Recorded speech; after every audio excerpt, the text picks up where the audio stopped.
దాన ధర్మాల్లో కూడా కొన్ని ప్రత్యేక నియమాలు ఉంటాయి. సూర్యాస్తమయం తర్వాత దానం చేయకూడదు. ఒకవేళ ఆ సమయంలో చేసినట్లయితే ధనాన్ని పోగొట్టుకుంటారు.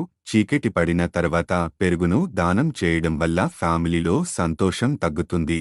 అలాగే రాత్రి సమయంలో ఉల్లిపాయ, వెల్లుల్లిని అయితే ఎట్టి పరిస్థితుల్లోనూ ఇవ్వకూడదు. సూర్యాస్తమయం తర్వాత పాలను దానం చేస్తే విష్ణుమూర్తికి, లక్ష్మీదేవికి కోపం వస్తుంది. కన్యాదానం వల్ల బ్రహ్మలోక ప్రాప్తి లభిస్తుంది. బంగారాన్ని దానం చేయడం ద్వారా విష్ణులోక ప్రాప్తి కలుగుతుంది.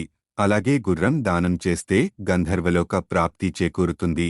ఏనుగును దానంగా ఇస్తే శివలోక సాన్నిధ్యము, ఇల్లు దానం చేస్తే విష్ణు కరుణ, నాగలి దానం చేస్తే శ్రీకృష్ణుడి ప్రేమ దక్కుతుంది.